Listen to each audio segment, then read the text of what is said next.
Começa agora mais um podcast com a marca Gonçalves Cordeiro.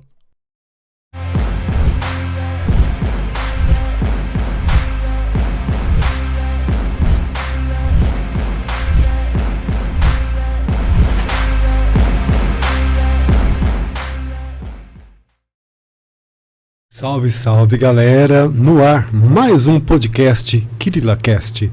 E hoje, muito especial, você deve estar notando aqui que o Barbante não está o Gênesis, tá? E é do meu lado aqui, meu lado esquerdo, Itimara Figueiredo. E quem que vai estar no nosso podcast? Ele, o ex-juiz federal, Julier Sebastião. Tudo bem, doutor? Olá, boa noite, Kirila, boa noite, Timara, boa noite a todos os nossos ouvintes e aqueles que também estão assistindo ao KirilaCast.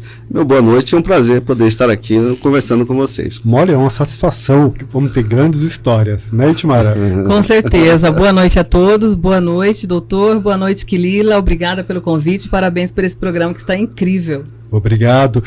Pessoal, você está vendo esse estúdio maravilhoso e lembre-se, esse estúdio você pode fazer o seu podcast, você pode usar para fazer a sua campanha, você pode fazer a sua transmissão ao vivo, usando esse estúdio com qualidade excelente, com profissionais que podem fazer a sua vinheta, fazer o seu plano certinho. Entre em contato no telefone 65 99275 7575. Você pode falar com o Cláudio ou com o Ari.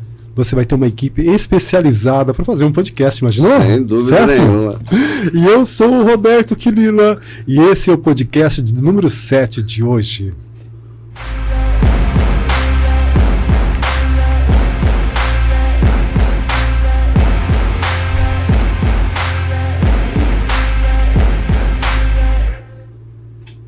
E não se esqueça, tá? Se inscreva no canal, dá um toque no sininho para você receber as notificações. Você também pode ir lá no Spotify e quiser ouvir, você está fazendo uma caminhada, correndo, vai lá e pega. Faz uma busca lá para o KirilaCast e você vai ouvir esse podcast totalmente na íntegra. Né, Timara? Com certeza. E lembrando que o pessoal que quer fazer pergunta, a gente vai abrir na primeira meia hora, né? Para fazer as perguntas, certo? Então, apresente para a gente o nosso convidado, gente. Vou apresentar o nosso convidado da noite. Opa! Tem um histórico bem grande, então eu fiz aqui um resumo, doutor. Sem dúvida. Vamos lá. Ele é um exímio juiz federal, ex-juiz federal, né? Legítimo mato-grossense, nasceu em Chapada dos Guimarães. Chapadense. É filho de trabalhadores rurais, né? E estudou Direito na Universidade Federal de Mato Grosso. Exato. Né? Isso. Depois se especializou em Ciências Penais pela Unic. Sim. E também é mestre em Justiça Criminal Internacional de uma universidade do Reino Unido, é isso? Universidade de Portsmouth. Olha só. E tem mais. Não para por aí. É autor da obra Direito Penal e Meio Ambiente. Que é um dos livros mais procurados pelos alunos de Direito. Viu? Começou a carreira como advogado da Comissão Pastoral da Terra. Exato. Lá em 1991, né, doutor? Faz tempo, olha só. Foi procurador de Mato Grosso, se tornou juiz federal em Rondônia em 1995 Sim. e voltou para Mato Grosso em 1997. Na verdade eu passei no concurso, a minha primeira lotação foi a segunda vara federal de Rondônia e depois eu vim removido para a primeira vara federal de Mato Grosso. É um vasto currículo, não é, doutor? É a idade.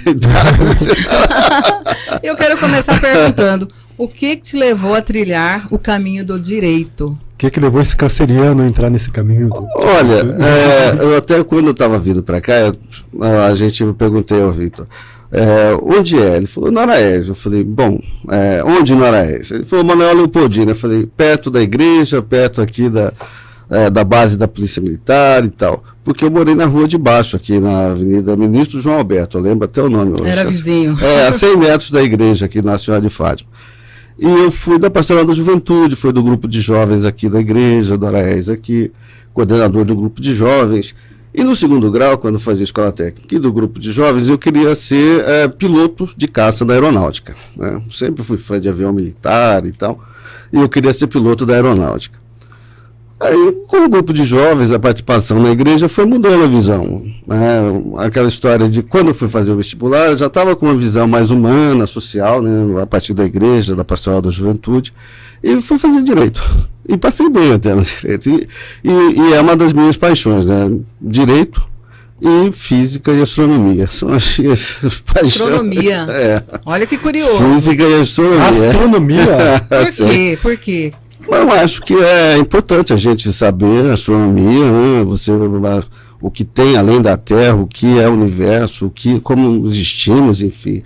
E física, porque as leis da física são imutáveis. Né? As nossas leis humanas do direito, elas são imutáveis. As da física, não. E no lance da astronomia já é possível, né, fazer um tour. Não, a astronomia é muito bela, né? É muito bela a astronomia, né? Assim, em todos os sentidos, né? Eu acho super legal esse desenvolvimento, a tecnologia, a busca, né? Essa é a busca, né? Os homens se lançaram ao mar e, né, os portugueses dizem que descobriram o Brasil. Enfim, aqui os índios falam que foi invasão, mas enfim, se lançaram ao mar, né? Então a humanidade ela tem que se lançar ao infinito, né? Como diz lá o personagem agora do filme, né? Além é o infinito, né? Do filme da Disney. Toy Story. Toy Story. É isso. E como que você levou a ser juiz federal? Como que foi essa preparação para chegar? Olha, aí eu fiz direito, acho que tive uma participação boa sempre no curso de direito. Eu fui do movimento estudantil, Centro Acadêmico de Direito, do Diretório Central dos Estudantes. Quando eu formei, eu fui trabalhar na Comissão Pastoral da Terra, né, como advogado de sem terras, poceiros, enfim, a questão agrária, de conflitos. Trabalhei com muita dedicação, acho que é importante, uma causa da reforma agrária, da defesa daqueles, né, que mais precisam, né, notadamente no campo. Aí passei no concurso para procurador do Estado de Mato Grosso, fui procurador do Estado, e em 95 passei no concurso para juiz federal, aqui em Cuiabá. À época passamos naquele concurso em 17, né, na abrangência do concurso nacional. Foi a minha primeira lotação em Rondônia, fiquei quase 2, 3 anos lá, e vim removido para Cuiabá, e aqui fiquei, né, durante quase 20 anos da minha vida. Até chegar aí, né, como juiz federal, a trajetória foi muito difícil, porque o senhor é oriundo de escolas públicas, né? Sim. Como que foi isso? Olha, eu fui bancário, eu não gosto muito de banco por conta disso.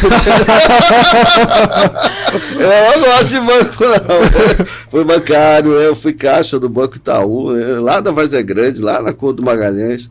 Trabalhava, pegava ônibus, descia aqui na Fernando Correia. Eu morava aqui perto, morava na Noroeste, depois mudei aqui para Nova Alvorada, perto da rodoviária. Então eu pegava o ônibus aqui na rodoviária, e até eu chegar lá na Várzea Grande, levava quase 1h15. Eu ia lendo no ônibus, os livros, estudando, e na volta para ir para a universidade, saía 4 e pouco lá da Couto Magalhães, também pegava um ônibus que parava lá na Fernando Correia, na UFMT. E descia também, era 1h e pouco. Aí ia lendo, estudando, ia para o RU jantar, e assim eu ia estudando, etc. Né? Mas eu também tive, depois que eu saí do banco, por isso que eu não gosto de banco. Não, eles exploram demais. Não, o banco explora muito os bancários. Né? Isso é uma luta importante, né, do sindicato dos bancários e dos bancários em geral. A exploração, né? Ou seja, em torno dos funcionários dos bancos. Né? E é um trabalho estressante, sem né? dúvida nenhuma, né? Então, a gente brinca tudinho, mas esse é um dos belos motivos para eu não gostar de banco, né?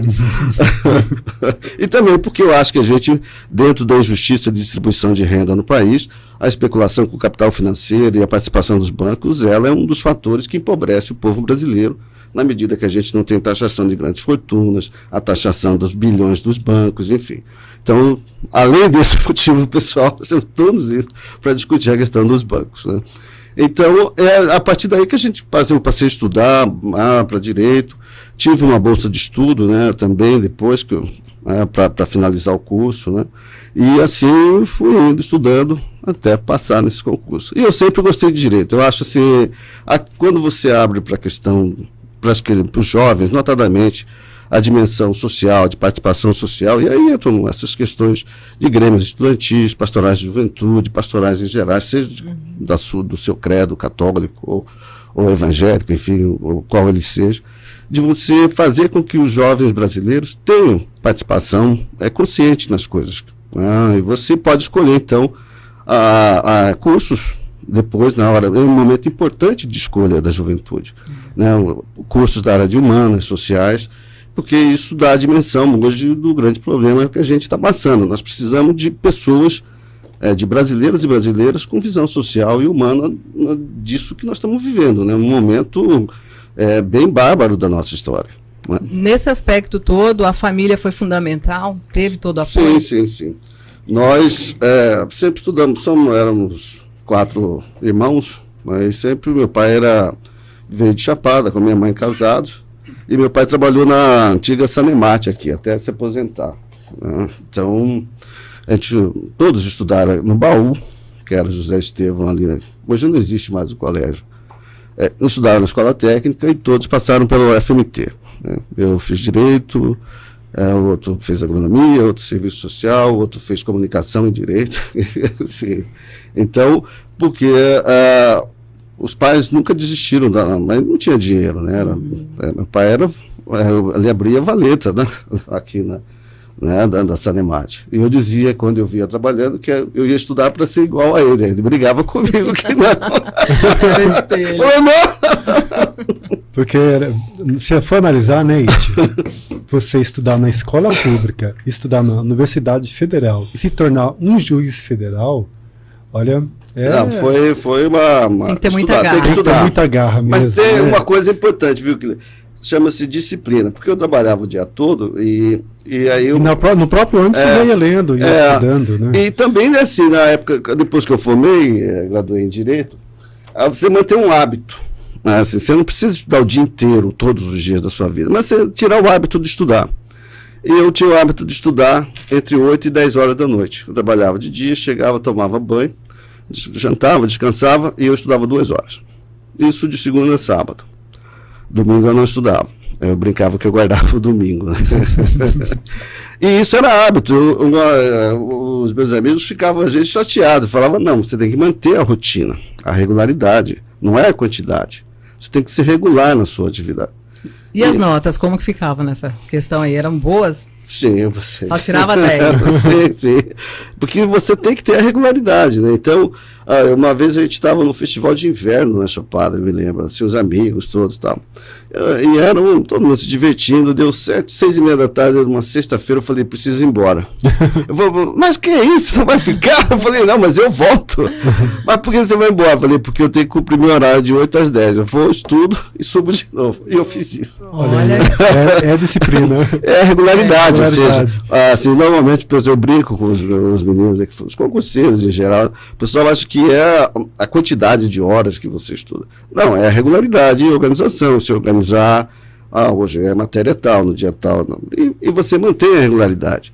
O problema é que se você começa a quebrar a sua organização que você fez, você não retoma. Isso é igual eu falar, vou começar a caminhar e fazer tal. Aí você vai 1 dia, 2 dias, aí você falta 3 dias. Então você perde o hábito. Tem que virar hábito. Ou seja, planejou e deu tudo certo. O hábito tem que virar hábito. Estudar, por isso que dizem, ler, leitura, é hábito. Né? E como foi assim a reação do seu pai quando você falou, me formei? Assim. Foi muito... E qual a idade? Qual a idade tinha? Eu me formei com 21, 22 anos. Cara. Eu formei em 91, acho que vocês não tinham nascido ainda. Não. Estou sendo bonzinho com você. Muito bonzinho. Já estou sendo simpático. Eu me formei em 91, né? Minha turma é de 87, nós entramos em 87-1 na Federal. E formamos em 91, no final do ano, era para a gente formar no meio do ano, mas assim, pegamos, sei lá, trocentas greves na universidade, então a gente não formou. Era comum nessa época, né? Bastante, nas federais, nós pegamos greves, então formamos quase com um semestre de diferença, ia ser 1 ano, mas aí conseguimos fazer lá um desses que se faz hoje em dia, na reposição, você acaba fazendo 3 Nesse semestres. tempo tinha greve de 6 meses. Sim, quando eu entrei no vestibular, a gente, assim, você passa no vestibular, né, aquela festa, direito e tal, aí corta cabelo, aquela festa e tal, você acha que vai começar a aula em fevereiro, né? Então, prepara para a aula. Rapaz, a aula foi começar, acho que era final de abril, início de maio, você fez a matrícula, não sabia nada e ficava assim, mas não tem aula, não, tá em greve, aí passa fevereiro, março, abril, você, imagina, você é acostumado a estudar direto, jovem de 17, 18 anos. Aí você fica 3, 4 meses sem fazer nada e você não sabe o que faz. Vai ter aula? Não vai ter aula? A gente ia lá para a universidade, ficava na universidade. Eu tenho uma lembrança que eu vivenciei com o senhor, com você. Olha aí. Ela lembrou que eu sou avô. Tá vendo? Há uns 16 anos, tarde da pipa, no pátio da UFMT. É verdade. O senhor estava no auge lá da sua carreira enquanto juiz federal, né? Mexendo com grandes ações. Era o festival de pipa. Era o festival de pipa, eu lembrei. Era no sábado à tarde, eu estava com a minha filha. Aqui pertinho. Foi à tarde, acho que era no sábado à tarde, eu lembro até hoje. Aqui a gente não fala pipa, porque aqui em Cuiabá, a gente em Cuiabá, a gente fala pandoga. O pessoal que está ouvindo sabe que em Cuiabá fala pandoga, os meninos. E eu achei curioso, porque no auge do seu trabalho, o senhor estava lá tentando, né, soltar uma pipa, uma pandoga. Era grande. Com a sua filha. Aí eu estava olhando e falei assim, filha, acho que eu devia ter feito, porque eu fazia pandoga quando era moleque aqui na Araújo. A gente ficava aqui no centro comunitário, aí estou apontando aí porque tá aqui atrás. Aqui na Araújo. E aqui no centro comunitário, na pracinha, lá embaixo também na Desembargador José de Mesquita, aqui na Araújo. A gente jogava bola no campinho ali, né? E aí ali que a gente ficava, jogava bola, soltava pandoga, né? Pipa, ele vai, soltava pandoga. E aí por isso que eu fui levar minha filha. Tinha até o festival, acho que era da escola dela, Muitará. E era o sábado. E aí a gente fizemos tudo. Tinha piquenique, né? E foi muito legal muito lá. Legal. Eu matei saudade, eu soltava pandoga. A bom disso tudo é que hoje não tem mais aquele negócio que a gente usava, os moleques, cerol, né? Isso depois é proibido porque é extremamente perigoso. Hoje já. Já se, como diz, acabou a barbárie do cerol, mas a gente soltava o cerol. E a criançada fica hoje mais no celular, né? Pelo menos a maioria assim, né? E não sabe nem o que é pandoga. Mas é porque precisa de espaço livre, né? E o espaço livre está cada vez mais raro dentro das cidades, principalmente aqui. Você pega Cuiabá, o calor não tem poucos parques ainda, você tem um aqui, outro acolá, e não tem área verde. Não tem. Acesso, né? Então as crianças ficam no celular, dentro de casa, né? Enfim, não é mais o mesmo espaço. As escolas não têm mais esse espaço, não tem espaço de convivência, né, da juventude. Eu acho que esse é um problema grave da cidade, né? Não tem um espaço democrático de convivência mais regionalizado para as crianças poderem sair. Eu olho sempre, as pessoas vêm falar, mas a gente fala os mais antigos, né? Os mais antigos, e fala assim, Cuiabá antigamente a gente brincava na rua, todo mundo ficava na calçada, janela aberta.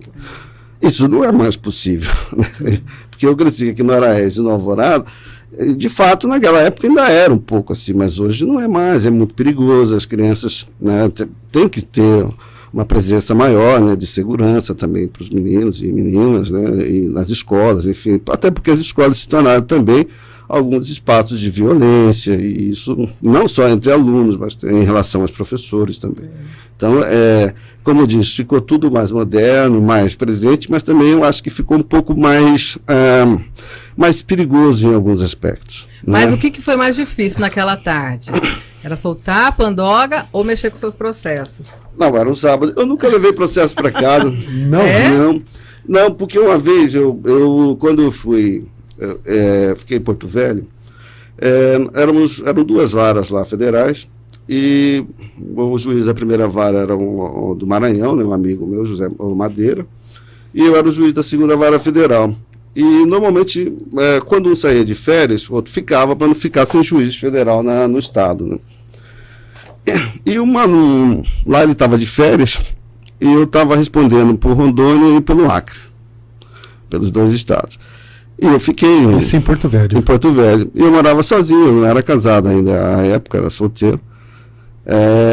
E eu, no início da carreira, eu levava processo para casa. Trabalhava, não tinha nada para fazer em Porto Velho, falei, não vou sair, não conhecia ninguém ainda na cidade.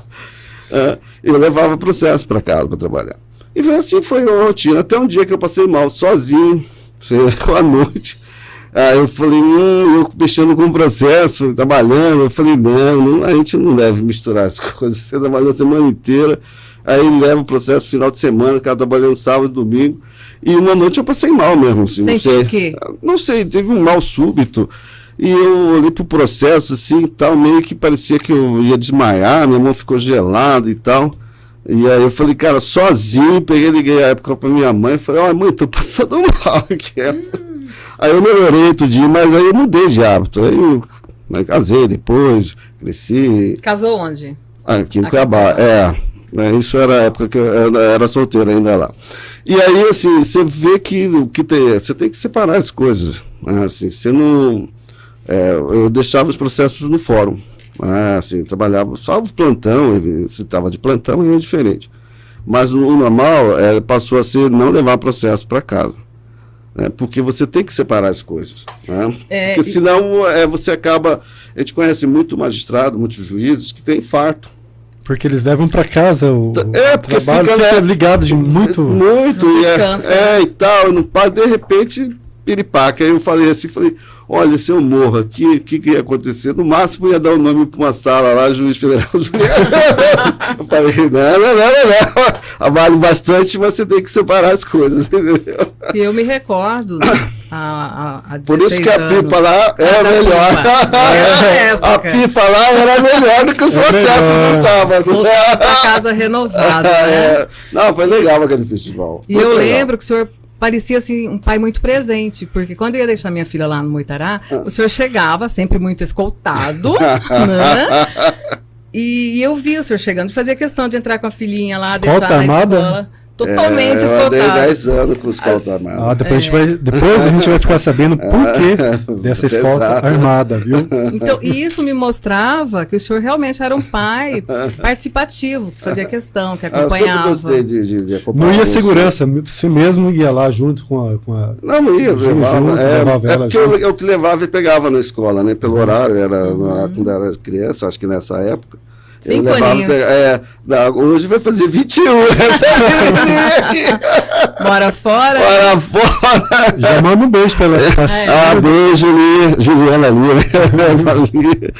Ela deve estar vendo a participativa. E Ludmila também deve estar vendo. Minha filha Magélia, minha neta, né? A Malu, Maria Luísa, já virou Malu. Já que falou que estava na escolta, nesses casos assim, teve algum caso de que você atuou como juiz em caso de assassinato?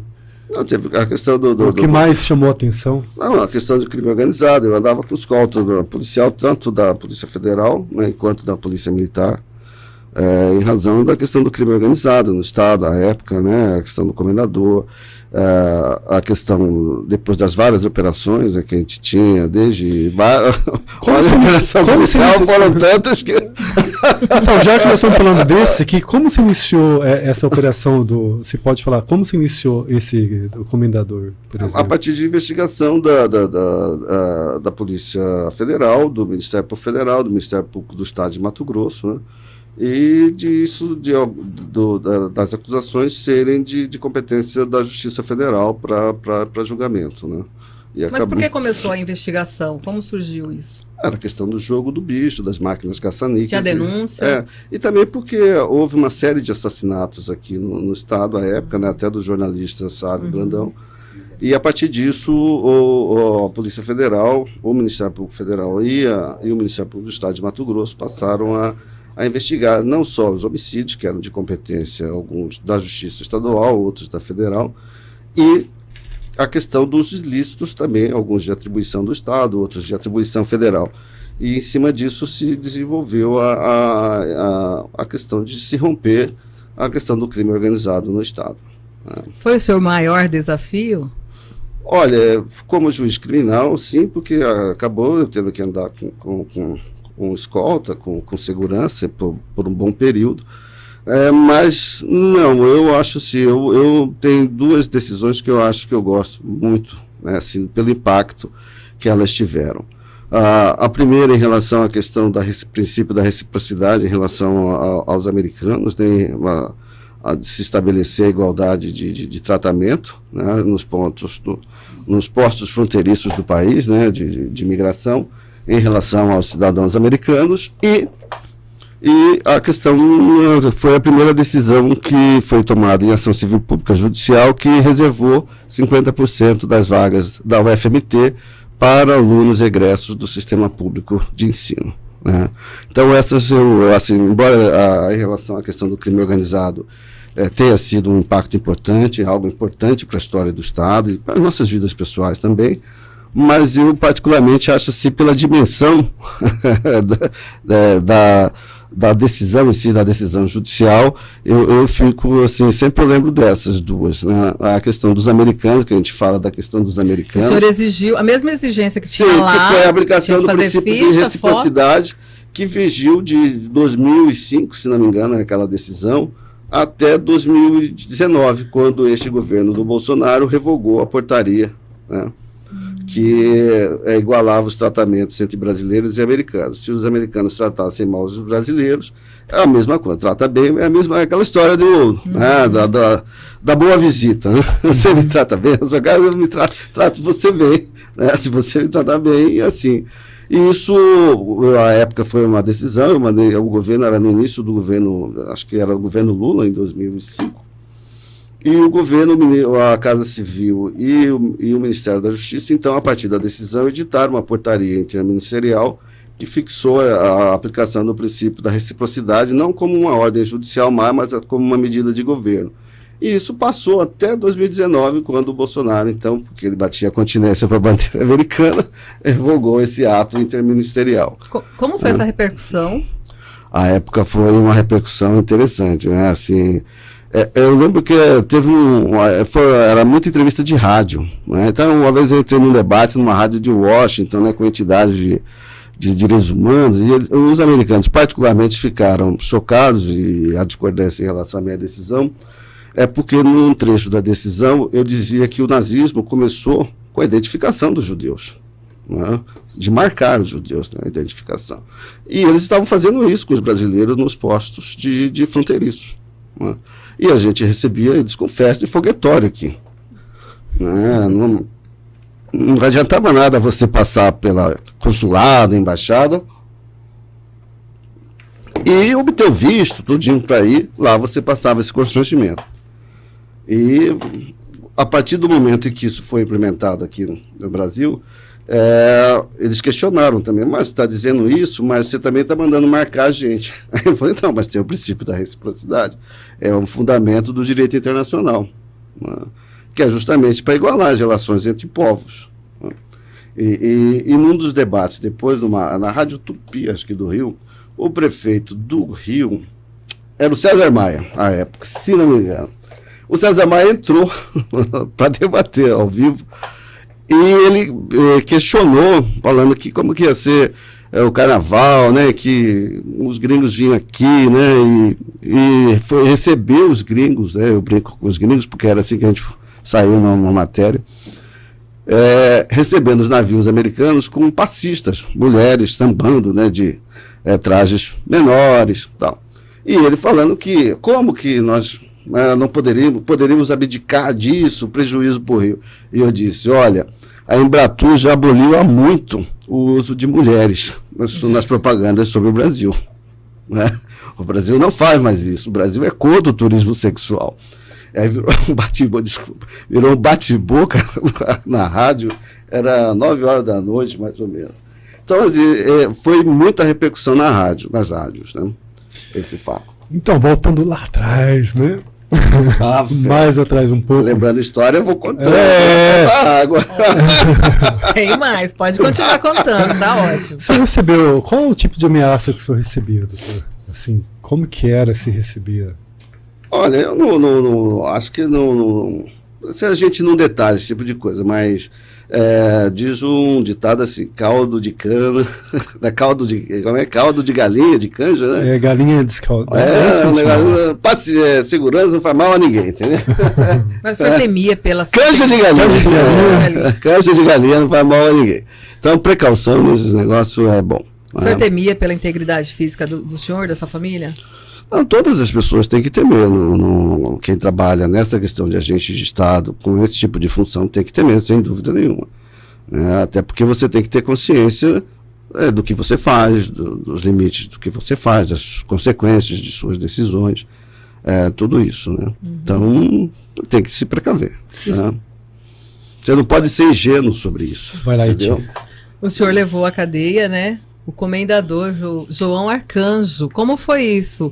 O senhor passou muito perrengue? Como é que é? Conta os detalhes pra gente. O juiz decide só, né? Ou seja, você recebe o pedido, veio o pedido dos Ministérios Públicos, foi distribuído para mim, eu apreciei, tinha fundamento para a prisão, foi decretada, cumprida, e o Tribunal Regional Federal manteve a decisão, né? Então, dentro daquilo que previa, né, a legislação... Quantos anos foi a condenação?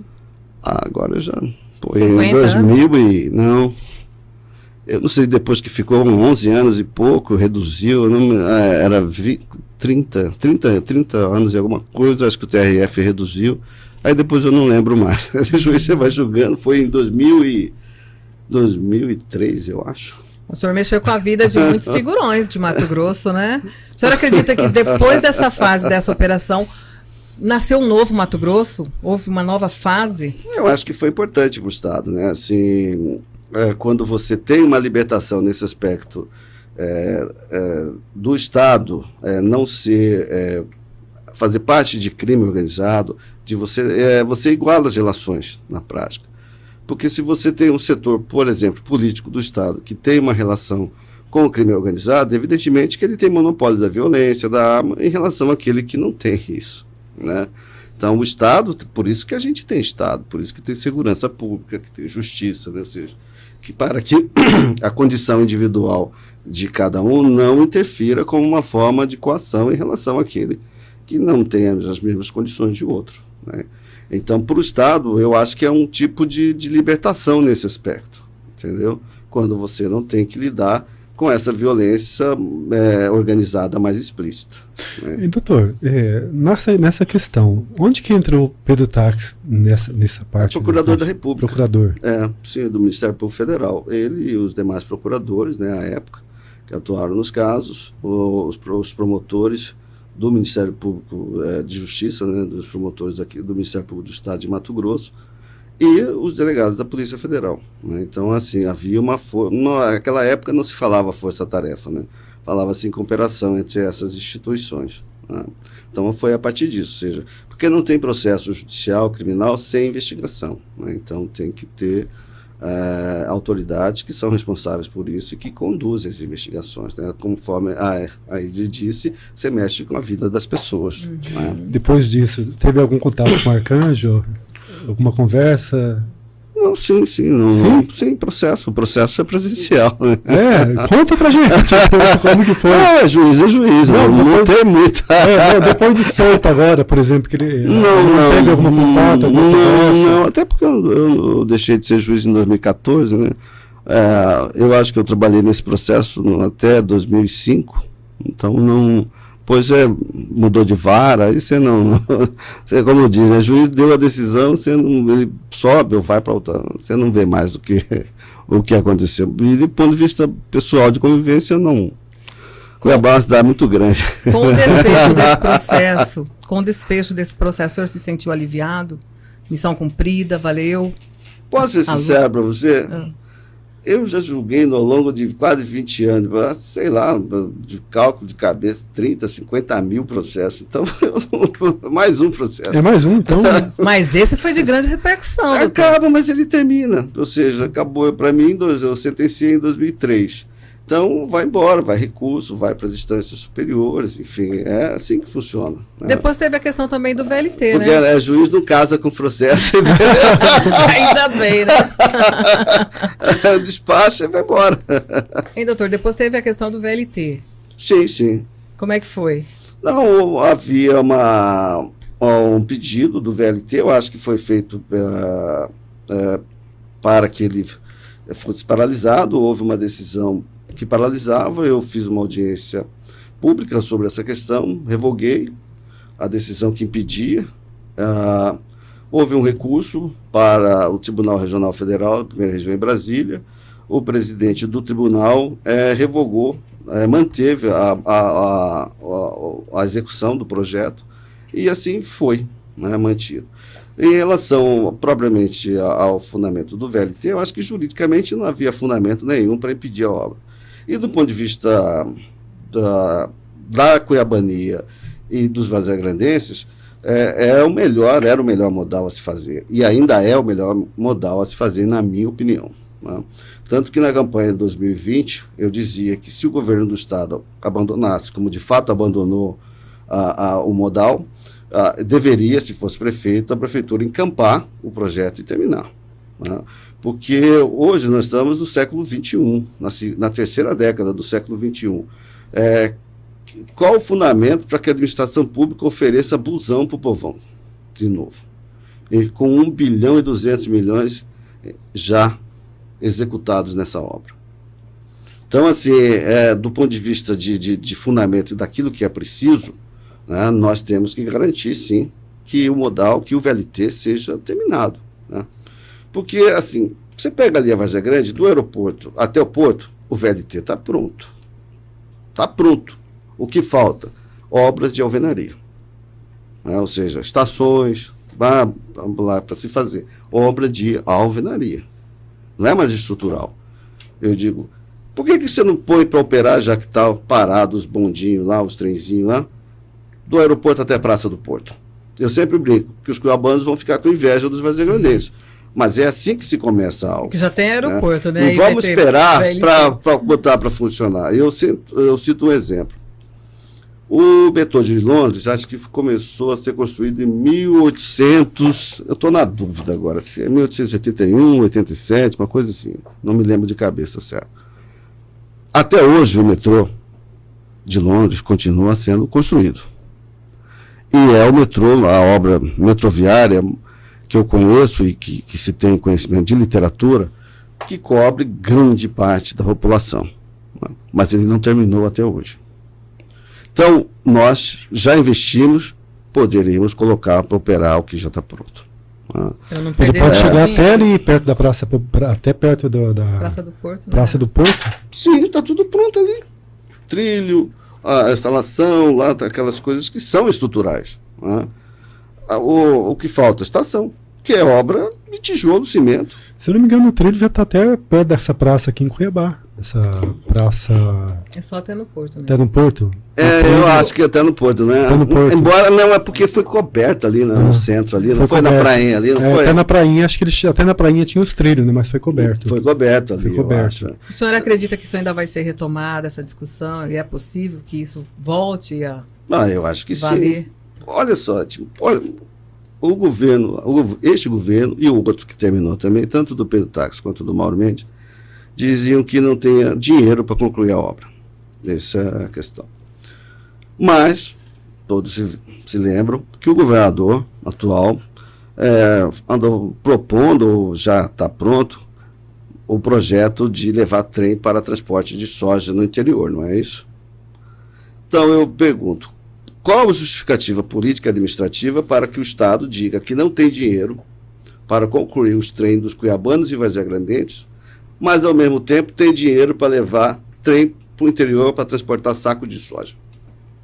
É o projeto ousado, né, da primeira ferrovia estadual. Mas o projeto da ferrovia não é uma concessão?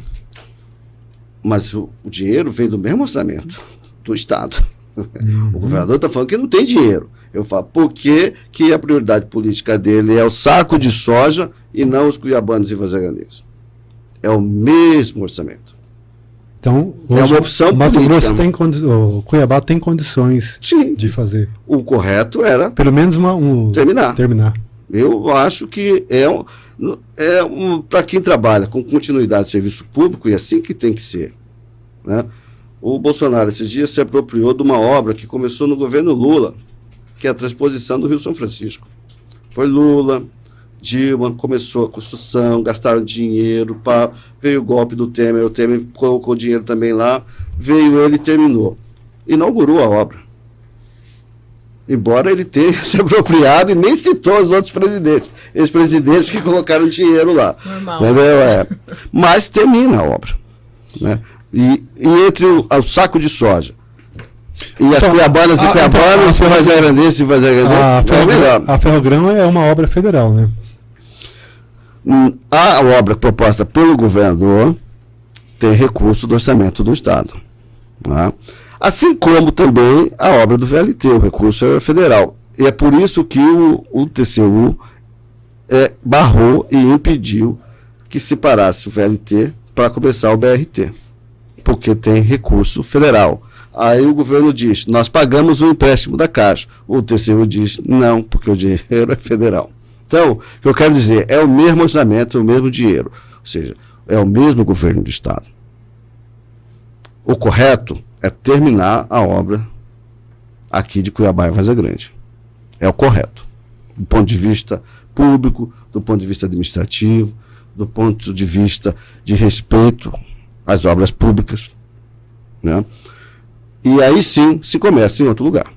Né? Essa eu acho que é a prioridade administrativa. Mas aqui no Brasil, e aí a gente lembrou disso, né? Ela fez até uma piada aqui, as pessoas não, os governantes em geral, quando inauguram a obra, esquecem de citar os outros, se apropria, ou então ele deixa lá, não termina a obra porque aquela obra foi o fulano, que era adversário político dele, que começou, e ele não termina.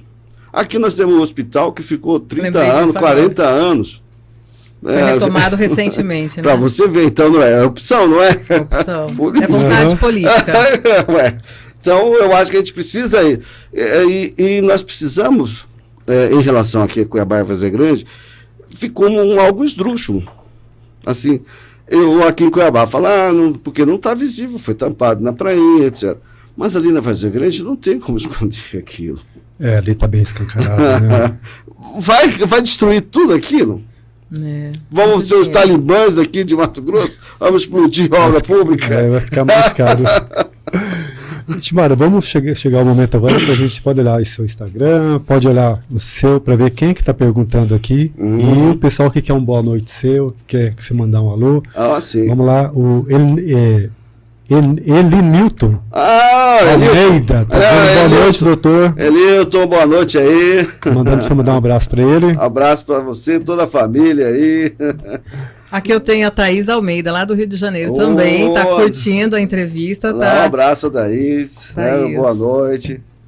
Grupo BSB, diz que já compartilhou no Facebook, porque vai se espelhar da sua história. Obrigado. Boa, certo? Tigresa VIP. Olá, boa noite a todos. Ela disse que espera que seja o federal dela. Serei. O Benedito Rubens, ele diz que, ele faz uma pergunta aqui, será que o PT vai aceitar a Tigresa como candidata a deputada? Vamos ter que ver na convenção política. Do ponto de vista jurídico, ela é filiada do partido. Agora, a escolha de candidatura é uma questão política e vai passar pela convenção do partido. Né? Aí é política. O Jurino foi para você olhar para a câmera e fazer um coração. Coraçãozinho. E o Alex também pediu um abraço. Abraço, Alex. Abraço aí aos nossos amigos. Albert Arruda. Um abraço ao Albert. Deixa eu ver agora quem está aqui no nosso Face, no WhatsApp.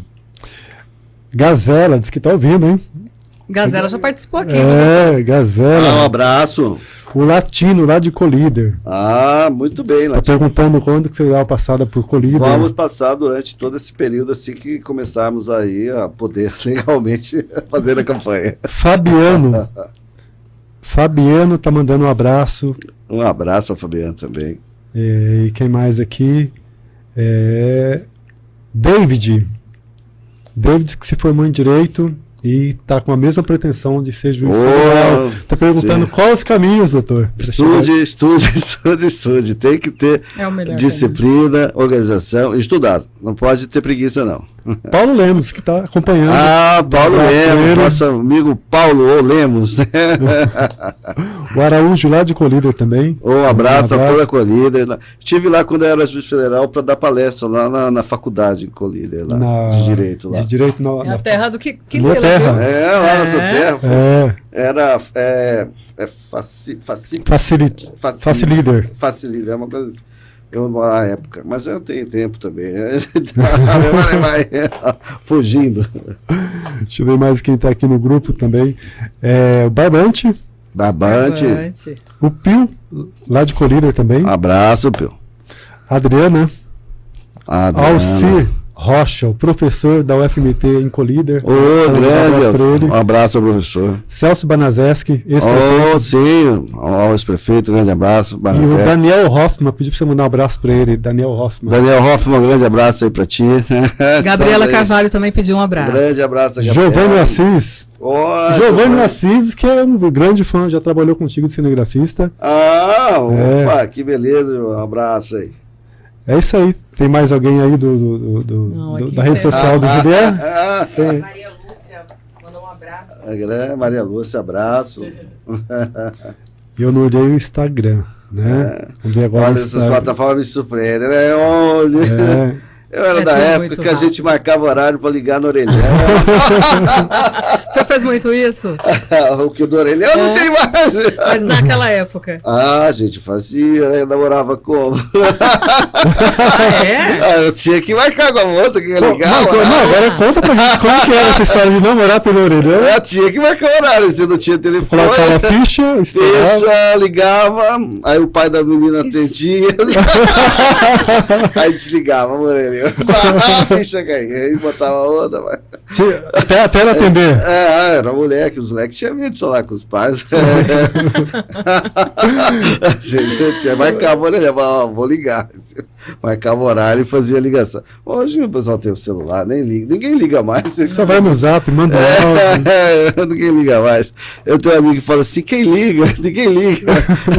Ninguém liga mais pra ninguém, nada. Mas a época a gente era até romântico. Você sabia reconhecer, a menina sabia reconhecer o esforço do menino, entendeu? Eu não ligava, não tinha jeito. Né? Aquela época era mais difícil, hoje é tudo mais moderno, mais sociável, né? Assim, a gente, como diz, hoje o modo cultural, né, das pessoas se relacionarem ficou mais aberto, eu acho, mais próximo também, né? As pessoas se relacionam com proximidade que à época a gente não tinha, né? Até porque os pais falavam assim, criança não entra em conversa de adulto. E você já caía fora dali, né? Na sua casa era o método tradicional. A criança não ficou conversa de adulto, criança não mete meter. E depois, como que foi para chegar na noiva, no pai, para chegar a noivar? Isso aí a gente vai aprender. Teve que estudar também? Tem informação hoje em dia disso até. Tem tutorial na internet aí. Os meninos são mais tranquilos hoje em dia. Os meninos só eram tímidos, as meninas também, era tudo mais tímido, né? Tudo na escola, tudo bonitinho.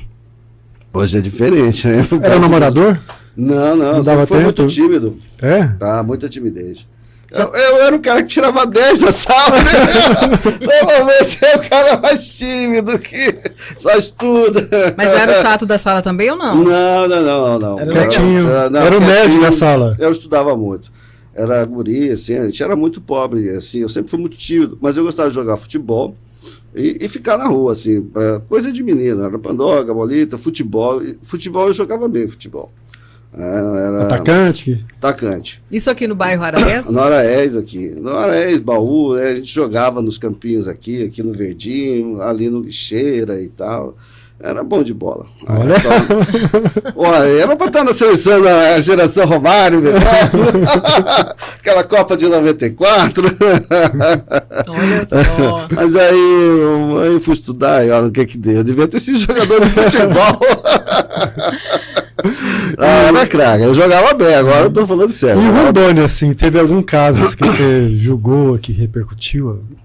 A Rondônia tinha várias questões, assim, diferentes, né, assim, quando eu cheguei lá. Eu cheguei lá em 95 e ali nós tínhamos muitos casos de soldados da borracha, né? Então, que envolvia muita previdência, ainda pessoas que trabalharam na construção ali da época da Estrada Madeira Mamoré, né?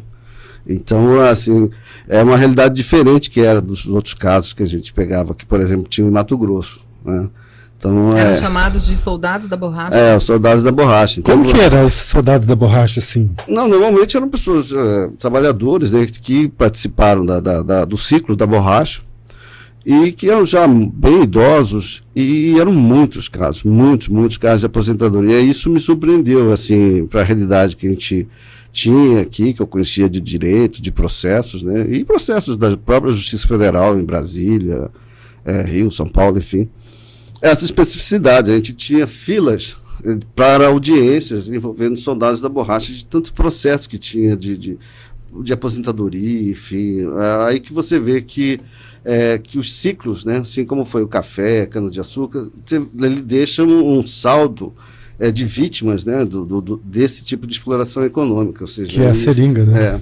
E isso, para mim, me chamou muita atenção lá. Assim, muitos desvalidos, né, famílias que foram no ciclo da borracha e ficaram desamparados no meio da selva lá, enfim. Isso me deixou assim um pouco... como um trabalho escravo. Quase um trabalho escravo. Mexeu com o emocional do senhor?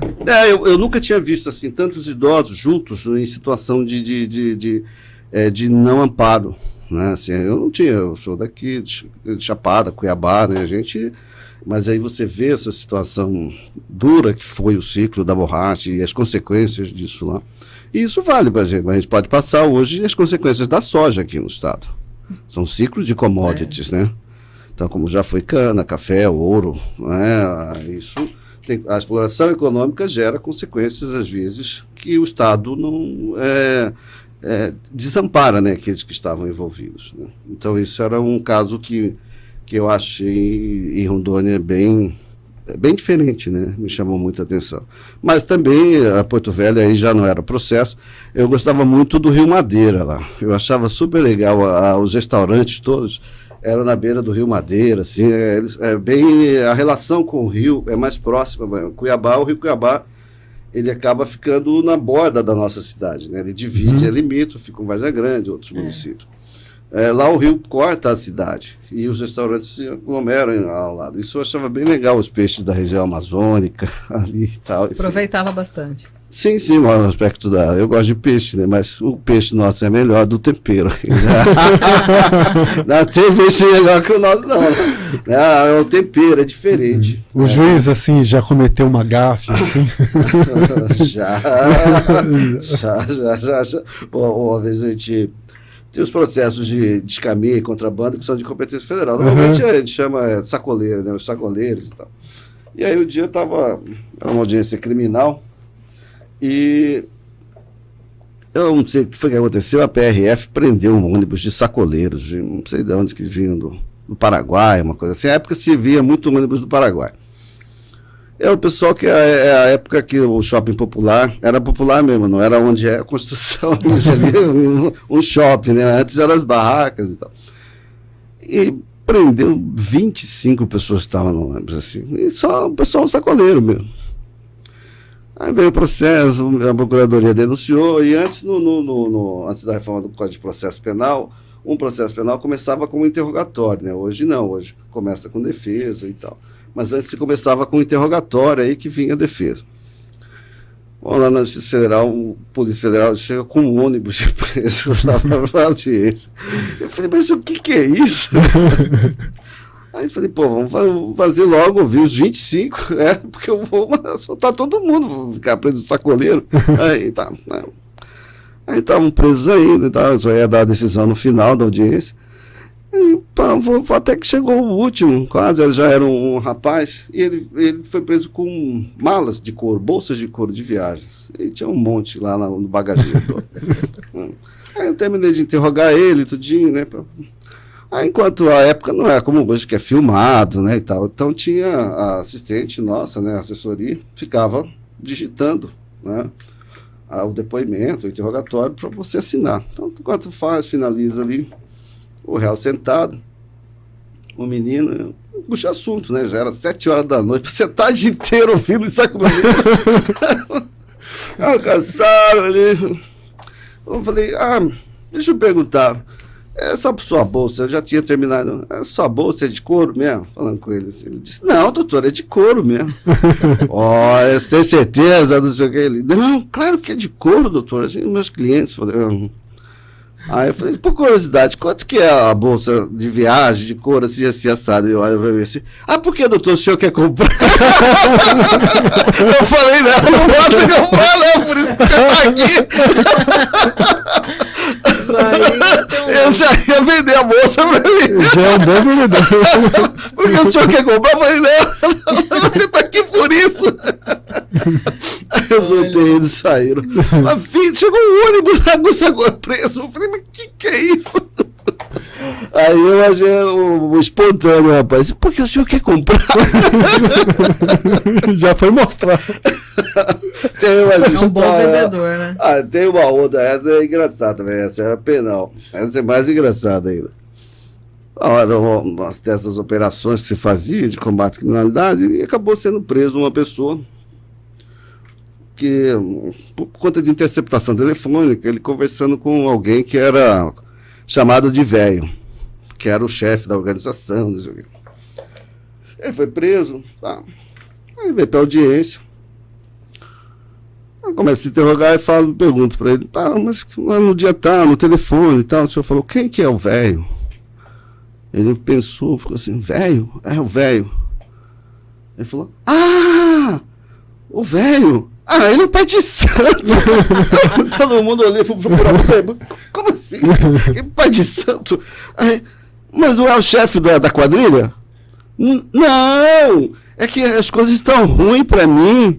Tá só dando maré ruim, doutor. Aí eu tava procurando o pai de santo.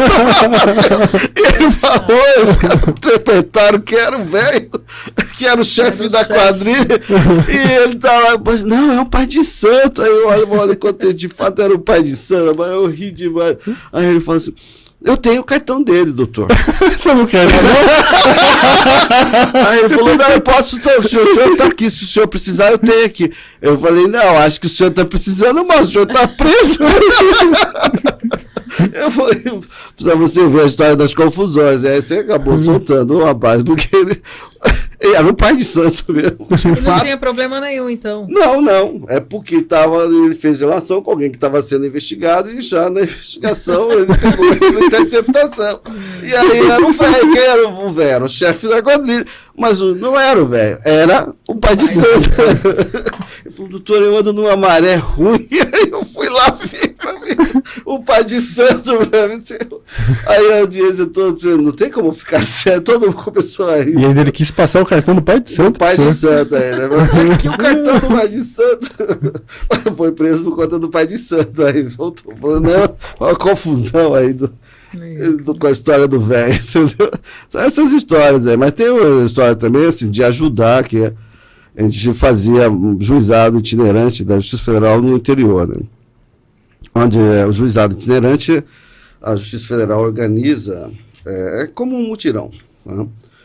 Vai a equipe da Justiça Federal fazer autuação de processos na primeira fase, né, das pessoas que querem, normalmente são trabalhadores rurais, pessoas que querem auxílio, aposentadoria, benefício do INSS. E não me lembro o município, eu não sei se é São José dos Quatro Marcos ou era Pontes de Lacerda, não me lembro. E os juízes vão na segunda fase para fazer as audiências, ouvem testemunhas, partes e decidem, né, os pedidos. Acho que a gente estava em 7, 8 juízes federais, mais ou menos. E aí a gente fazia 40 audiências por dia, assim, cada juiz, né, na pauta. Né? Então, os casos iam vindo, né, a gente ficou numa escola lá municipal, as salas de audiência, e os juízes fazendo audiências e decidindo. E aí você vê a dedicação dos servidores querendo ajudar, né, por exemplo, em benefícios de incapacidade, auxílio-doença, aposentadoria por invalidez. Ia para o laudo médico, então o médico analisava e dava o laudo. Se era incapaz ou capaz, permanente, ou não. Né? Quando o médico dizia que era capaz, é negado o benefício, porque você só pode ser se você é incapaz. E isso era uma decepção, né, para aquelas pessoas.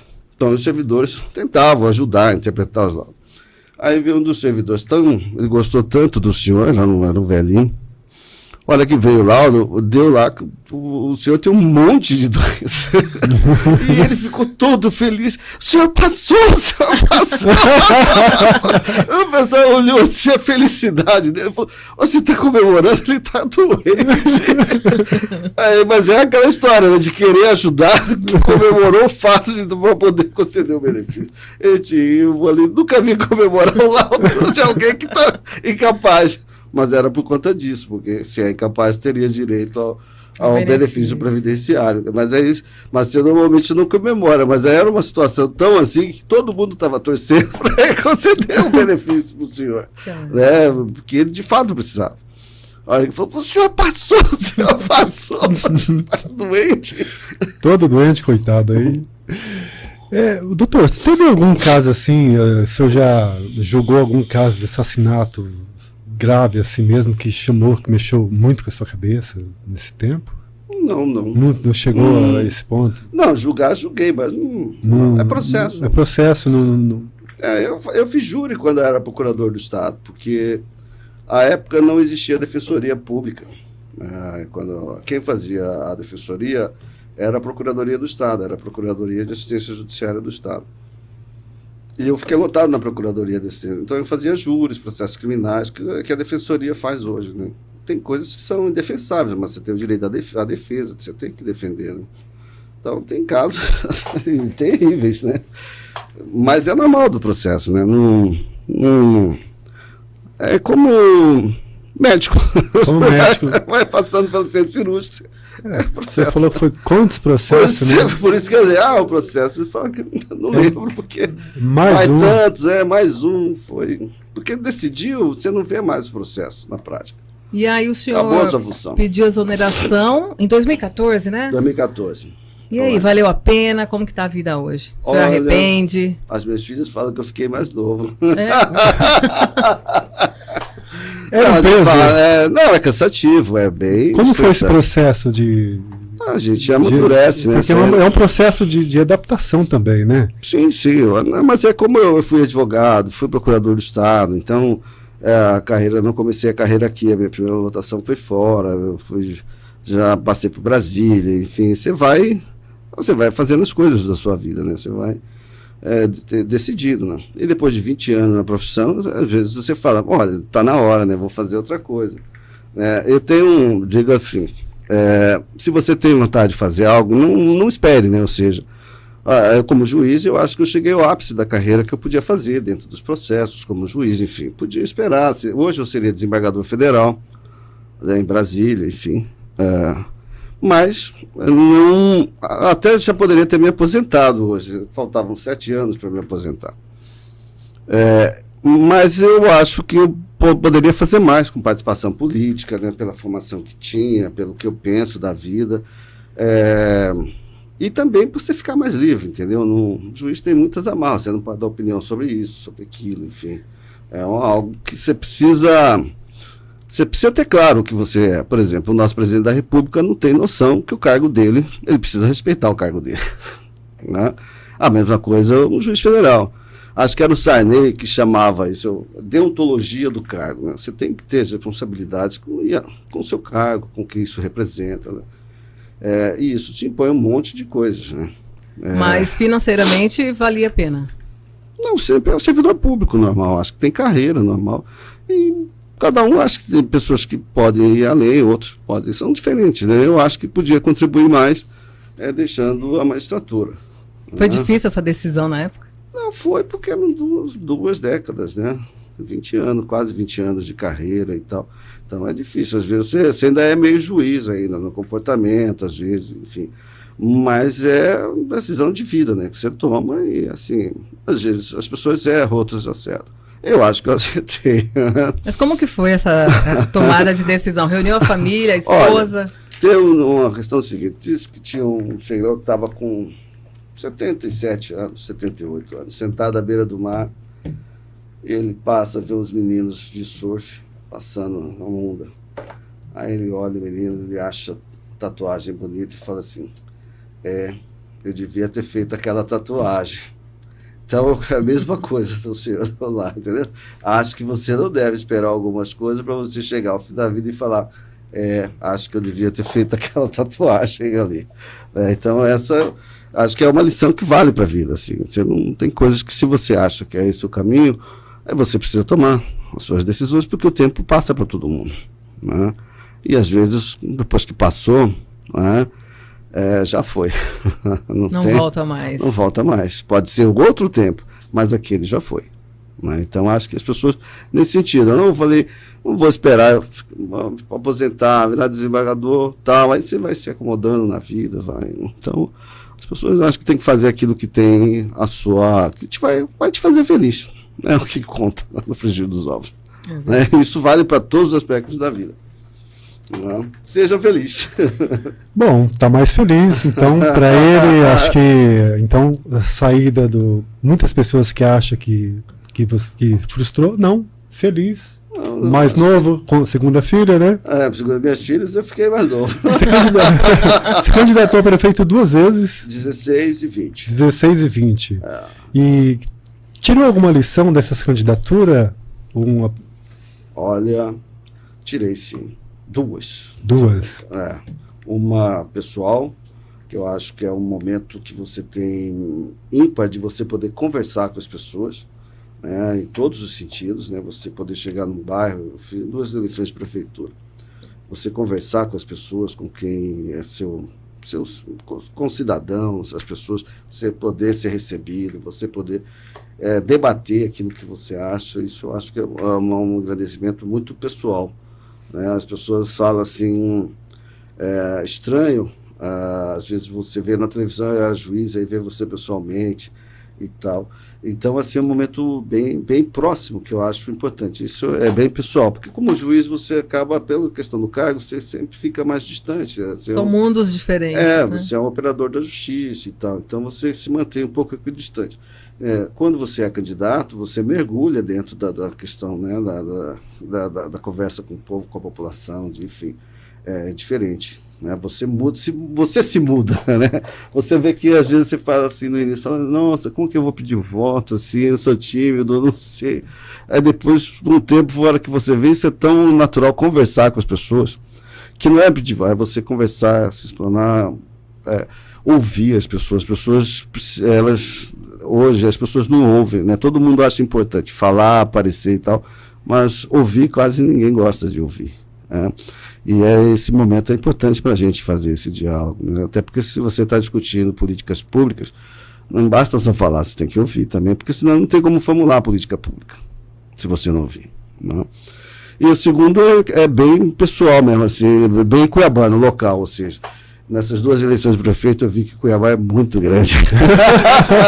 A gente acha porque a parte central de Cuiabá todo mundo meio... Porque como juiz fazia aquele caminho, né? Não, mas mesmo a gente mesmo aqui, assim. você, querida, você, a gente, eu me coloco nisso, né? Porque a gente mora mais tempo, às vezes aqui, você anda mais naquele seu cotidiano, né? Sim, do que você anda. Eu falo que aqui em Cuiabá a gente é tudo amontoado, entendeu? Assim, a gente é tudo próximo, né? Amontoado e tal.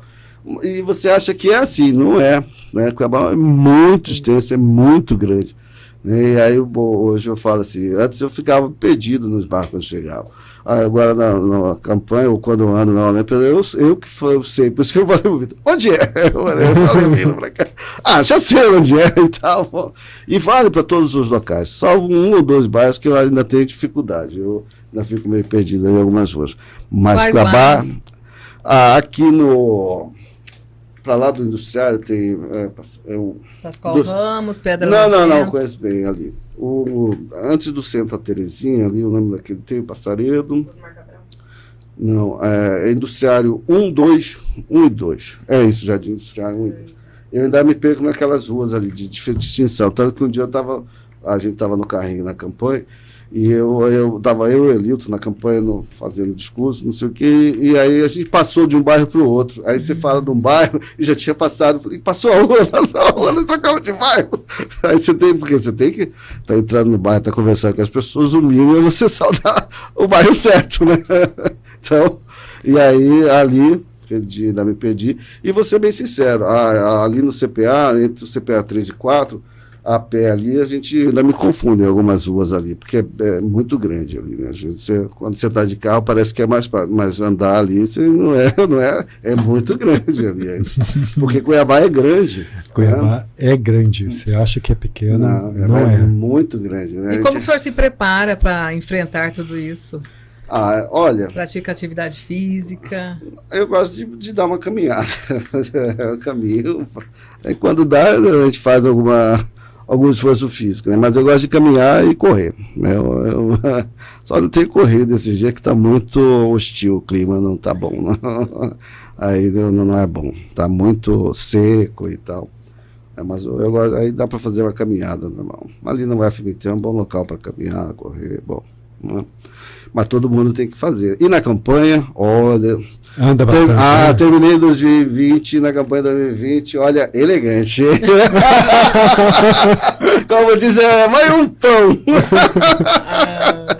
Emagreci, você emagrece na campanha. Haja fôlego, né? Emagrece, você chega a ser um palito no final. Você tinha essa ideia que seria assim mesmo, sair para pedir voto, para política?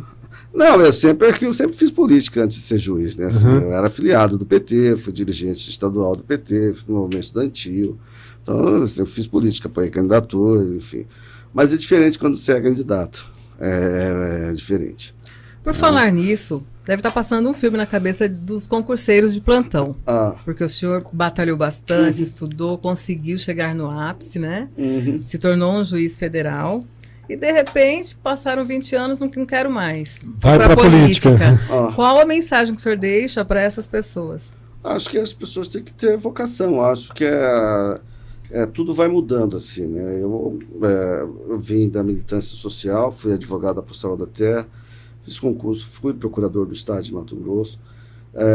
Você vai adquirindo essas questões. Fui juiz federal, eu acho que, assim, todo mundo acha que ser juiz federal basta você passar no concurso, ou ser juiz, ou membro, o que for dentro da área jurídica. Você tem que gostar do que você faz. Não é? Eu brinco assim, não é qualquer um que fala, eu sou juiz e mando. Acha que mandar, dar ordens é fácil do ponto de vista processual. Não é assim. Eu até brincava, falava para o juiz, olha só, para mandar tem que ter talento. Porque vale para todas as coisas. Não adianta você, se você não tem vocação para isso. Né? E isso é verdade. Se um juiz, por exemplo, que atua em vara de família, ele não tem a experiência dele de mulher, de homem, de cidadão, de família, como é que ele vai julgar um processo, uma separação litigiosa? Ou seja, então não envolve só o concurso, envolve sua experiência de vida, sua visão do mundo, como você foi, né? Porque isso que dá segurança, né? Então, se você tem a vocação, se você tem, é como ser médico, engenheiro, acho que eu pego o exemplo da minha filha caçula, está fazendo direito agora. Ela, desde criança, a mais velha foi para a área de saúde, né? Fez nutrição e tal. Mas ela sempre dizia, caçula, que não queria direito. Né? Porque via lá, né? Trabalhava para bolso, juiz, polícia de segurança, essas coisas todas. E ela falava, não vou, aí começa a criança, né? Ia ser veterinária, depois já voltou, ia ser não sei o quê. Quando terminou, estava no 2º grau, dizia que ia fazer relações internacionais, porque tal, aí falou que queria ser diplomata, né? Tal, aí já mudou para direito, porque era melhor para seguir carreira diplomática e tal. Vai fazer direito. Que também não é nada fácil. Aí começou a fazer direito, tá lá na UFRJ, fazendo direito. Ao longo do curso, que ela não estava fazendo para ser diplomata, já mudou de ideia. Né? Tudo que ela falava que não queria ser, eu provava, você vai ser juíza. Nem jeito nenhum, né? Agora está estudando, já está pensando. Já está pensando em ser juiz. Ou seja, então, é a formação, é o convívio que vai te dar o jeito, que vai te dar as escolhas. Né? E se você acredita e tem o talento, né? Invista. Então, doutor, seguinte, sua vida com certeza daria um filme, certo? Se fosse fazer um filme do Julier, certo? Onde começaria o filme e quem era o ator que ia interpretar Julier? Sacanagem. O filme. Mas eu gosto muito de filme que começa. Quer ver? vou te dar O Resgate do Soldado Ryan. O início daquele filme é muito legal. Começa com o que é o soldado que você vê no final, que é o soldado Ryan, que foi resgatado. Ele no cemitério em Arlington, né, ele já bem idoso, com a família, e ele começa assim. Então eu começaria por aí, né? Vou dizer, quem que dizia, meninos, eu vi. Na sua vida começaria em que ponto? Ali dessa narrativa Já do passado, nome, né? do futuro para... do pretérito, não, do futuro para o pretérito. Você veio aqui, começa e vai narrando como se chegou ali. O senhor ia contando tudo. Eu acho. E quem seria o ator? Já tem o nome, né? Quem seria o ator? Aí é difícil, hein? Eu não posso me interpretar. Pode. Tirando só. Sabe, agora ela vai rir. Não, pode botar o Bandeiras ali, que a gente fica bem. Vai botar o Bandeiras. Antônio Bandeiras, olha, então... Latino, né? Latino. E ele fala bem português. Está bem representado. Estamos bem representados. Então veja bem. Então Juliet seria interpretado por Antônio Bandeiras. Isso aí. Filme. E onde terminaria o filme do Juliet? Em qual ponto da história? Olha, tá aí, com um telescópio olhando as estrelas, seria bom. Um telescópio, dizendo, cumprir minha missão. Um telescópio olhando as estrelas, seria um bom final. E onde o senhor iria assistir a estreia desse filme? Com as minhas filhas, minha neta, se possível minha mãe, seria por aí. Em casa? Em casa. Pretende, assim, escrever um livro da sua história? Olha, eu já tenho um livro escrito, mas é sobre direito. Acho que eu tenho mais uns 2 rascunhos de livros jurídicos, né? Aí eu tenho... Ainda com a preguiça de... então tá saindo um livro, né? Não, tem 5 anos que tá saindo. Precisa dedicar, entendeu? Porque aí você tem que... Na biografia? Não, na verdade é desenvolvimento já do texto. Você está escrito, mas tem que revisar, fazer outras questões que envolvem trabalho, no sentido, tem que se dedicar para fechar. É livro técnico, né? Então não é assim, porque aquilo serve, você não vai escrever bobagem ali, tá? É um livro técnico, né? Então leva mais tempo para as coisas, para pesquisa, revisão. E está parado porque eu estou sem esse tempo para fazer isso. Como que está a sua rotina hoje? Eu sou advogado, né?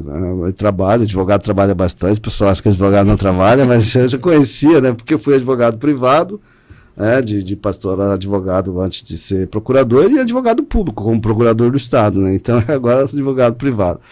Então trabalha bastante, enfim...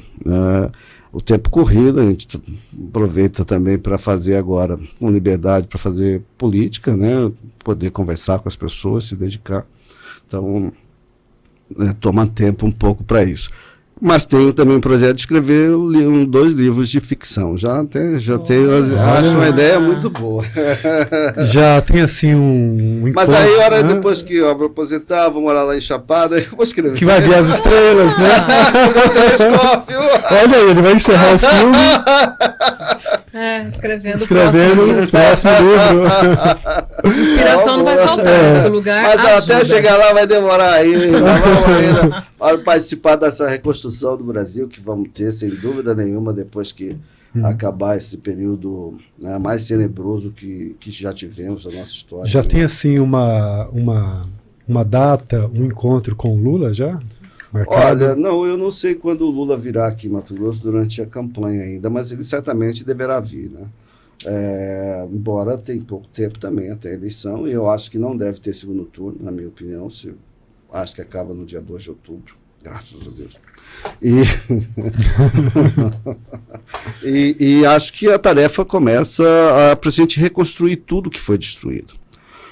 Hoje eu estou falando que a gente tem que reconstruir os direitos. Hoje não dá mais, por exemplo, um candidato a deputado federal e falar, vou defender a educação, vou defendendo só uma matéria tal. Porque durante esses últimos 4 anos, todos os direitos dos brasileiros e brasileiras foram afetados de alguma forma. Nunca as mulheres foram tão violentadas e maltratadas como agora. Nunca vi tantos casos de desrespeito, porque a política oficial incentiva isso em relação a mulheres, crianças, negros, índios, meio ambiente, cultura, saúde. A saúde nem se fala, 700 mil mortes numa pandemia em que o presidente foi o principal negacionista e responsável por isso. Desemprego recorde, as cidades brasileiras todas, aqui em Cuiabá, teve um tempo que a gente não via mais pessoas pedindo ajuda nas ruas, enfim. E isso, novamente aqui em Cuiabá, a gente vê uma dimensão que não existia antes desses 4 anos, ou até 2015. Isso vale para as grandes cidades. Você passa em São Paulo, os centros, os pontos turísticos de São Paulo, passei pela Pinacoteca, um trajeto, é tomado de casas de papelão, ou seja, um centro cultural, que é a atração turística, a cidade, do Rio de Janeiro, São Paulo, né? Todas, ou seja, pobreza, desemprego, recordes. Então nós temos hoje que reconstruir tudo, botar tudo no nível marco de respeito, reconstruir instituições, ou seja, nunca a minha filha um dia, a minha filha mais velha conversando, ela perguntou se eu já tinha visto algo parecido com isso que nós estamos. Eu disse que esperava que não fosse ver jamais, depois do tanto que a gente passou. Nós somos da geração que tivemos a primeira eleição direta depois da ditadura, de reconstrução do país, de governos que de uma forma ou de outra foram estabilizando o país, com governos marcadamente de caráter social, que diminuiu a pobreza, estendeu direitos, enfim, ampliou acesso à universidade, a bens de consumo, a terra, a produção, a cultura. E hoje são tempos tenebrosos, em que se o artista pintar um quadro de uma pessoa nua, ele só falta ser linchado em alguns pelos membros do governo desse Hoje governo. Tem a política de cancelamento. Ou seja, a gente não tem um país que não tem o Ministério da Cultura. A cultura, pessoal, acho que é essencial ao homem, às pessoas, é só a comida, e está faltando. Cuiabá é a cidade da fila dos ossinhos. Não podemos esquecer disso. Aqui é um estado que se diz do agronegócio, etc., e nós temos pessoas na fila de ossinho, porque nem o estado, nem no caso de Cuiabá, a prefeitura de Cuiabá, tem qualquer benefício assistencial, qualquer ajuda econômica, qualquer projeto de distribuição de renda. Ou seja, quem ganha são os barões da soja aqui. Ou seja, não democratiza acesso às riquezas, à economia.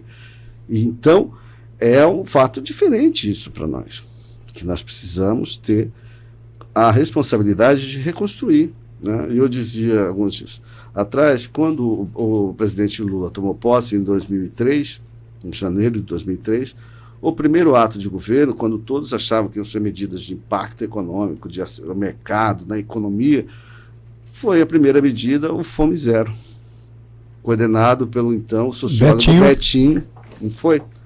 Ou seja, para reconhecer, mas isso é assistencialista. Não, a fome era urgência, foi isso que quis dizer. Passou-se o tempo, quando tirou a Dilma, o Brasil estava em pleno emprego, com taxa de emprego de 10%, menos de 4%. Crescimento do PIB em 10% quando o Lula saiu do governo. 10% do PIB. E agora, se Deus quiser, isso vai acontecer, quando mudar o governo 1º de janeiro, novamente, parecendo um filme, um déjà vu. Qual que vai a medida mais importante? Novamente, acho que vai ter que trazer o Fome Zero de novo, porque as pessoas estão na fila de auxílios, as pessoas estão passando fome. O PT pretende lançar candidato ao governo do Estado? O PT tem a Federação Nacional, que é PT, PV e PCdoB. Essas conversas em relação às candidaturas de governo, Estado, estão sendo feitas pelo diretório do partido.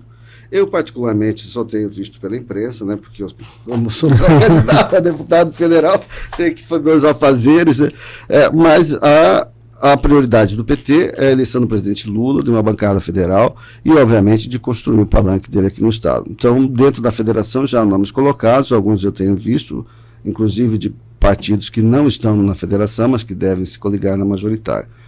A convenção estava marcada para dia 2.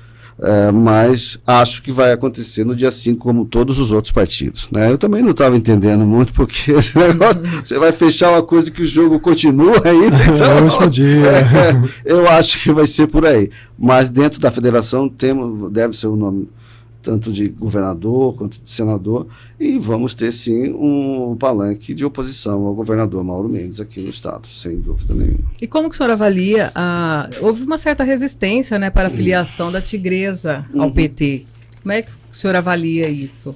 Uma bizarrice do partido, na minha opinião. O PT foi justamente, a existência do PT se deve ao ideal de você representar aqueles que são menos favorecidos dentro da sociedade brasileira, aqueles que mais sofrem abuso nos seus direitos.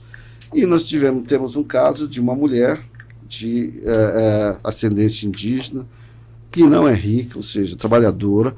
E por que o PT vai recusar a filiação de alguém com essas características, com essa natureza importante dentro da configuração do povo brasileiro? Em razão da sua atividade profissional? Eu também não gosto de um monte de atividade profissional de outras pessoas, mas e daí? A gente respeita as pessoas. E eu achei assim que, nesse sentido, o PT do Mato Grosso errou, né? E um erro que foi corrigido pela Justiça, porque nesse caso houve o recurso à Justiça e isso foi corrigido.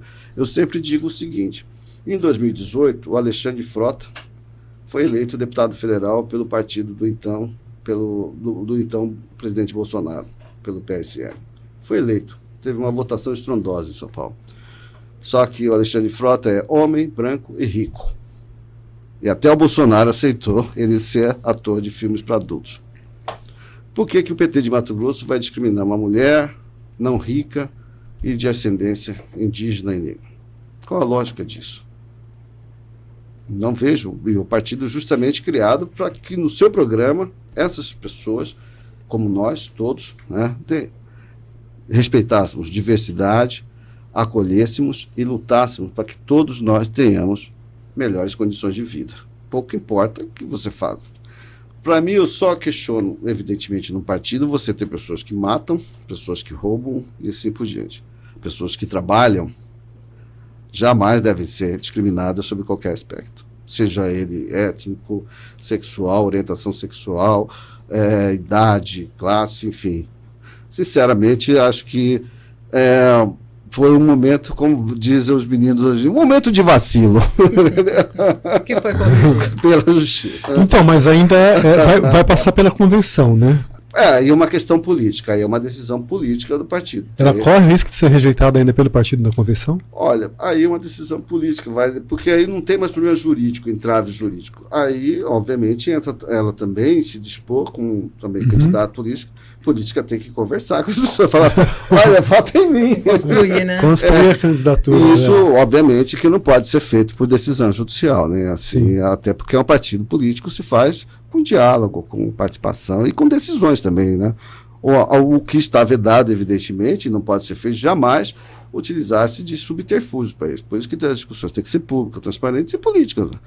Nem todo mundo que quer ser candidato pode ser candidato, mas por decisão política e não por problemas formais, né? Então, em São Paulo, o PT tinha o Haddad e o PSB lançou o ex-governador Márcio França para o governo. E ficaram até a semana passada. Era um entrave político que se resolveu com diálogo. Acabou que o Márcio é o candidato ao Senado. Então, a política vai se fazer com diálogo e construção e espero que na convenção não tenha esse tipo de veto político. É isso daí. Bom, estivemos no nosso podcast de hoje com o Julé. Você viu muita história boa, tá? E já vou dizendo para você aqui, se você gostou desse podcast, indique ao amigo, tá? Agora, se você não gostou, indique aos inimigos, tá? Mas vamos... Mas agora, a gente cortar, mas assim, só para fechar, assim, já que você falou, tem também a primeira vez. Uhum. É a minha primeira vez no podcast. Olha aí, a primeira vez dele no podcast. A minha também. A primeira vez. Minha ideia aqui, ó. Estamos dando um desconto. E você que chegou, aproveite, se inscreva no canal, né, Julia? Fala pro pessoal se inscrever no canal. Olha, querida. Pessoal, vocês que gostaram desse podcast, inscreva-se no Quilila Cast no canal aqui. Participa do podcast.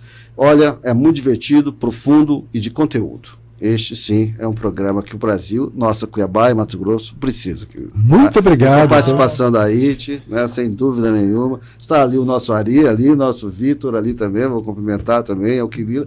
E agradeço demais, viu? Como disse, a primeira vez, acho que nem sempre é bom, mas a nossa foi muito boa. Muito bom. Boa história de foi filme, muito né? boa. Já saí, Antônio Bandeiras. Tá vendo aí, ó? É um corte esse vai ser um corte. Obrigado demais pelo convite. Muito obrigado pela tolerância, pela simpatia de todos vocês aqui. Muito obrigado mesmo. Né? Foi uma honra. Uma honra pra gente, sim. Quem vai pagar a cerveja agora? Gosta de uma cervejinha gelada? Tá, todos gostamos. Que bom. Todos. Cuiabá, 38 graus hoje. E uma cerveja gelada. Tá certo, pessoal? Um abraço a todos. Se inscreva no canal e a gente se vê na próxima quinta-feira, às 19h30, com o deputado Eduardo Botelho. Se vemos na quinta. Até mais.